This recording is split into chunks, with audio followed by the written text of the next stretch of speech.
देखो ये है तुम्हारा क्वेश्चन 10.5 एक्सरसाइज का, ठीक है, क्वेश्चन नंबर 8। ठीक, क्वेश्चन है if the non parallel sides of a trapezium are equal prove that it is cyclic. मतलब कि अगर दो नॉन पैरेलल साइड है, यानी कि अगर ये साइड और ये साइड दिख रहा है ना, ये साइड और ये साइड अगर पैरेलल है, ठीक है, पैरेलल है, लेकिन ये साइड और ये साइड पैरेलल नहीं है, लेकिन ये और ये जो है ये इक्वल है, ठीक है, और अगर ऐसा अगर है तो ये एक साइक्लिक में है, सर्कल के अंदर, ठीक है, तो ये हम प्रूव करना है। तो हम क्या किए कि हम क्या क्या गिवन दिया हुआ है, तो हमको दिया हुआ है कि ये और ये पैरेलल है, तो हम लिख देते हैं A B is parallel to this, ठीक, और देख रहे हैं कि ए डी और ये जो है ये इक्वल है, ठीक है ना, ये वाला और ये वाला क्या है, इक्वल है। इसका मतलब कि ए डी और बी सी क्या हो जाएगा, इक्वल हो जाएगा। ए डी यहाँ पे ए डी और ये बी सी क्या हो जाएगा, इक्वल हो जाएगा। अब इतना होने के बाद हम क्या करेंगे, एक कंस्ट्रक्शन करेंगे। कंस्ट्रक्शन क्या करेंगे कि हम ये जो साइड है ये वाला, इसको हम यहाँ पे कंस्ट्रक्ट करेंगे जो इसके पैरेलल होगा, जो इसके क्या होगा, पैरेलल होगा। तो हम क्या किए कि हम एक कंस्ट्रक्ट की एडी को बी से पैरेलल किए, एडी को क्या किए, बी से पैरेलल। अब देखो यहाँ पे ये जो बन रहा है ये तुम्हारा क्वाड्रिलेटरल बन रहा है, क्या बन रहा है, क्वाड्रिलेटरल बन रहा है। तो क्वाड्रिलेटरल बन रहा है तो कौन सा क्वाड्रिलेटरल है, पता करना पड़ेगा। तो पता करने का देखो क्या तरीका, ए बी और डी पैरेलल है, और ए डी और बी सी बी क्या है, पैरेलल है। ये और ये पैरेलल है और ये पैरेलल है, दोनों अगर पैरेलल होगा तो पैरेललोग्राम हो जाएगा, ठीक है। तो हम क्या देखिए ए बी और डी क्या कर दिए, पैरेलल कर दिए, क्योंकि ये दिया हुआ है कि ए बी क्या है, कि ये दिया हुआ है कि ए बी और ये क्या है, पैरेलल है, ठीक, और ये वाला क्या है, पैरेलल, तो इसको भी पैरेलल कर दिए, ठीक, दोनों पैरेलल कर, यानी ये हमारा क्या हो गया, एक पैरेललोग्राम बन गया, ये तुम्हारा एक पैरेललोग्राम बन गया, ठीक। अब जब ये पैरेललोग्राम बना है, इसका मतलब ये है कि ये वाला साइड जितना होगा उतना ही ये वाला साइड होगा, ओके, जितना ये साइड होगा उतना ही ये साइड होगा, यानी कि ए बी और बी क्या है, इक्वल है, समझ में आ रहा। तो ये वाला मेरा पैरेलल हो गया, ए बी और बी क्या हो गया मेरा पैरेलल, क्यों हो गया, क्योंकि इसका अपोजिट साइड जो होता है वो इक्वल होता है, इसलिए हम यहाँ पे लिखे opposite side of parallelogram are equal, समझ में आ गया। उसके बाद तुम्हारा देखो हमको यहाँ पे दिया हुआ है कि ए डी और बी सी बराबर है, यानी कि ये वाला और ये वाला क्या है, बराबर।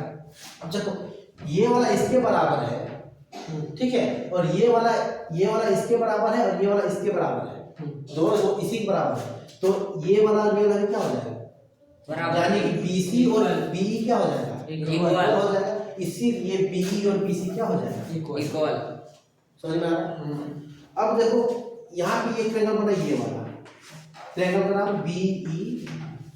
इस ट्रायंगल में हम देख रहे हैं कि ये वाला साइड और ये वाला साइड जो है मेरा बराबर है, इक्वल है कि नहीं। अगर ये साइड और ये साइड बराबर, यानी ये आइसोसेलेस ट्रायंगल हो गया, क्योंकि आइसोसेलेस ट्रायंगल का दो साइड क्या होता है, ये वाला और ये वाला इक्वल होता है, ठीक। तो इसके हिसाब से ये साइड और ये साइड क्या हो जाएगा, इक्वल। और इस जब दो साइड अगर इक्वल होता है तो इसका अपोजिट साइड जो होता है वो भी क्या होता है, इक्वल। ये एंगल और ये एंगल क्या हो जाएगा, इक्वल हो जाएगा। इसीलिए हम यहाँ पे लिखे हैं एंगल सी जो होगा, ये जो एंगल सी होगा ये एंगल 2 के क्या होगा, इक्वल होगा, बराबर, एंगल सी इसके बराबर हो जाएगा। तो हम यहाँ पे लिखे angle C is equal to angle 2, क्यों हो गया, क्योंकि ये एक आइसोसेलेस ट्रायंगल है, इसका अपोजिट साइड जो होगा वो बराबर इक्वल ये अपोजिट साइड इक्वल होगा तो अपोजिट एंगल इससे क्या हो जाएगा, इक्वल हो जाएगा। अब यहाँ पे देखो ये वाला एंगल और ये वाला एंगल दिख रहा है, ये एंगल ए और एंगल 1, ठीक है, एंगल ए और एंगल 1 जो है ये दोनों भी तुम्हारा क्या होगा, इक्वल होगा, क्यों पता है, क्योंकि पैरेललोग्राम का अपोजिट साइड का जो एंगल होता है वो तुम्हारा इक्वल होता है, समझा गया। इस कारण से तुम्हारा एंगल ए और एंगल 1 क्या हो जाएगा, इक्वल है।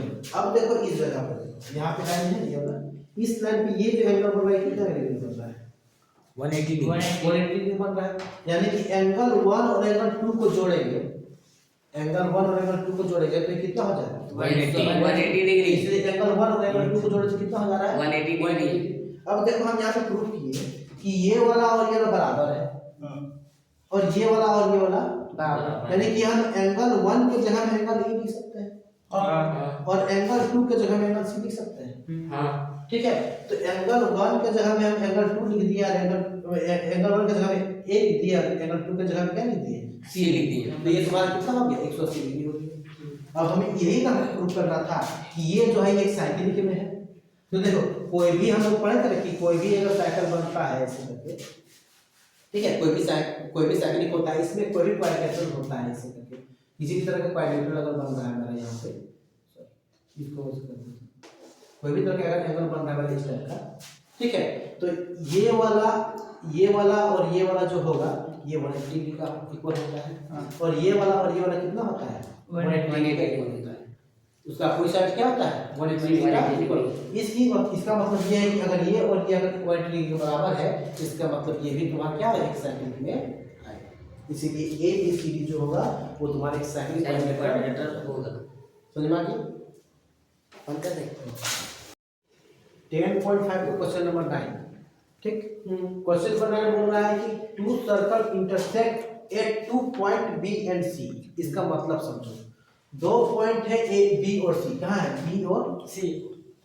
ये जो बी और सी है ना, ये दोनों एक सर्कल है, दो सर्कल है, ये दोनों सर्कल का दो पॉइंट है जहाँ पे इंटरसेक्ट कर रहा है, जहाँ पे ये दोनों जो है सर्कल जो है एक दूसरे क्या कर काट रहा है। ये दो पॉइंट किस पॉइंट पे है? एक बी पॉइंट पे, एक सी पॉइंट पे। Through B to line segment A B D and T B Q.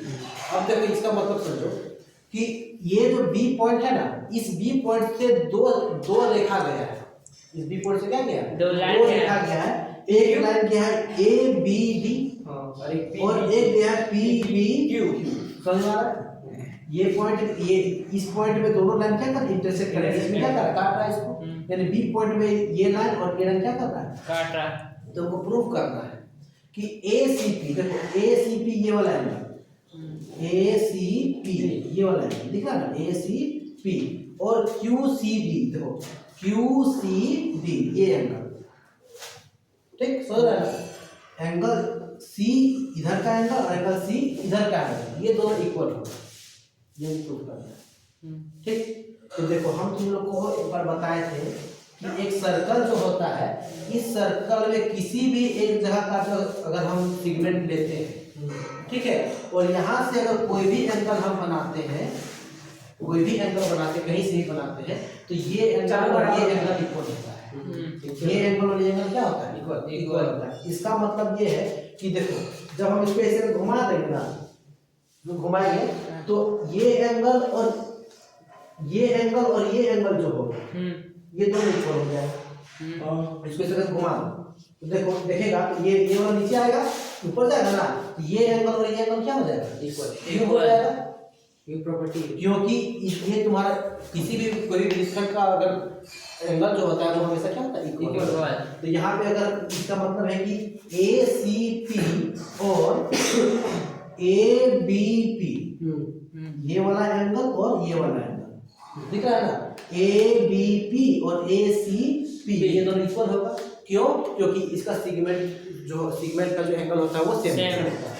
समझ में आ रहा है? इसी तरह से देखो जब ये दोनों इक्वल है और एक चीज देख रहे हैं, ये एंगल दिख रहा है, ये एंगल बी और ये एंगल, ये दोनों सीधा मुख है, मतलब कि वर्टिकल अपोजिट एंगल है, ठीक है। तो ये एंगल और ये एंगल क्या है? इक्वल है। ये भी देख रहे हैं कि ये एंगल और ये एंगल बड़ा इक्वल है। तो हम लिख देंगे कि ABP, ये जो ABP किया था ये एंगल, और DBQ ये वाला एंगल, ये दोनों क्या होगा? इक्वल है। इसको QBD बोलो चाहे DBQ बोलो, दोनों मतलब एक ही होंगे। तो ये एंगल और ये एंगल भी क्या हो जाएगा? इक्वल हो जाएगा। अब देखो इसको अगर हम ऐसे घुमाएंगे, ये वाला सर्कल को ऐसे घुमाएंगे तो ये वाला एंगल और ये वाला एंगल इक्वल होता है, ठीक है, क्योंकि ये थ्योरम है इसका कि इसका जो सेगमेंट होता है इसका एंगल जो होता है वो इक्वल होता है। यानी कि एंगल DBQ और एंगल QCD ये दोनों इक्वल हो जाएगा। यानी कि एंगल QBD और QCD इक्वल हो गया। क्यों? क्योंकि इसका एंगल जो होगा सेम होगा सिमेट्रिक। ठीक है, यानी कि इक्वेशन अगर हम इसको इक्वेशन 1 मान लें, ठीक है, इसको इक्वेशन 2 मान ले और इसको इक्वेशन 3 मान ले, 1 2 3, तो ये इक्वेशन 1 2 और 3 से मेरा ये प्रूव हो जाएगा कि देखो अगर सुनो, अगर ये वाला इसका बराबर है, ये वाला इसका बराबर है, तो ये तो ये एंगल और ये एंगल भी बराबर हो गया, और ये एंगल और ये एंगल भी तो बराबर है, तीनों एंगल बराबर है, ये इसका बराबर है, यानी कि सब एंगल एक दूसरे का क्या है, इक्वल है। ये एंगल इसका इक्वल है, ये एंगल इसका इक्वल है, ये एंगल इसका इक्वल है, हर तरफ ये एंगल क्या हो जा रहा है, इक्वल हो जा रहा है, यानी कि ये एंगल और ये एंगल भी क्या हो जाएगा, इक्वल हो जाएगा। यानी पूरा प्रूव हो गया कि ACP और एंगल QCD जो होगा वो इक्वल। समझ आ गया? ये हमारा प्रूफ हो गया। समझ आ गया?